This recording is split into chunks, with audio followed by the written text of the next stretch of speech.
আসসালামু আলাইকুম। আমি সানজিদা। আমার channel all type blog channel থেকে আপনাদের জন্য একটি মজাদার এই গরমে কলিজা ঠান্ডা করা তালের শ্বাসের পুডিং রেসিপি নিয়ে হাজির হলাম। আজকে আমি আপনাদেরকে তৈরি করে দেখাবো এই মজাদার পুডিংটি। যারা এখন পর্যন্ত আমার চ্যানেলকে সাবস্ক্রাইব করেননি, অবশ্যই চ্যানেলটাকে সাবস্ক্রাইব করে একটা লাইক বাটনে ক্লিক করে পাশে থাকবেন।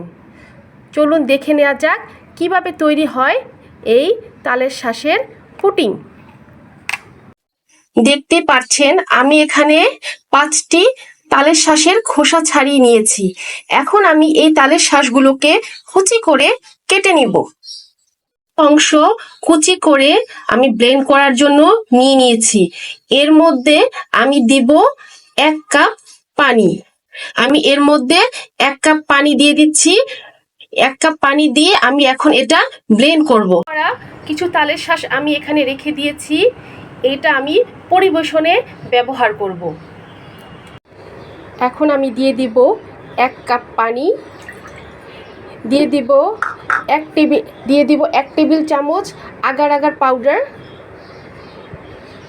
দিয়ে দিব 1/4 চামচ চিনি, আর ব্লেন্ড করে রাখা তালের শ্বাস।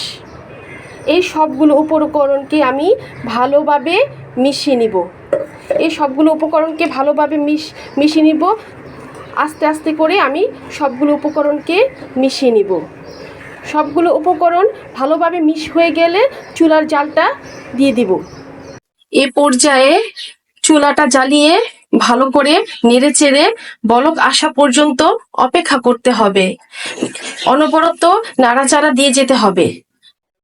মিশ্রণটি যখন ঠিক এমন হবে তখন এইটাকে চুলা থেকে নামিয়ে সাথে সাথে আমাদেরকে যে বাটির মধ্যে বা যে পাত্রের মধ্যে আমরা পুডিংটা বানাবো সেটার মধ্যে নিয়ে ফেলতে হবে। পুডিংটা যে কোনো কিছুর মধ্যে আপনি বানাতে পারেন। আমি যেহেতু বাটিতে বানাবো তাই আমি এখানে একটি বাটি নিয়েছি। আমি কুচি করে রাখা তালের শ্বাস কিছুটা এই বাটির মধ্যে নিয়েছি। এখন আমি মিশ্রণটি ঢেলে দিব। মিশ্রণটি আমি বাটির মধ্যে ঢেলে দিয়েছি এবং কুচি করা কিছু তালের শ্বাস এখন আমি উপর দিয়ে পরিবেশনের জন্য দিয়ে দেব এবং অপেক্ষা করব এটা স্বাভাবিক তাপমাত্রায় আসার আগ পর্যন্ত। স্বাভাবিক তাপমাত্রায় এটা আসার পর এটাকে আমি নর্মাল ফ্রিজের তাপমাত্রা রেখে দেব ঠান্ডা করার জন্য। পুডিংটি তৈরি হয়ে গিয়েছে। 3 ঘন্টা পর আমি পুডিংটি ফ্রিজ থেকে বের করেছি। আজ এ পর্যন্তই। দেখা হবে পরবর্তী কোনো রেসিপিতে। সেই পর্যন্ত সবাই ভালো থাকবেন, সুস্থ থাকবেন। আল্লাহ হাফেজ।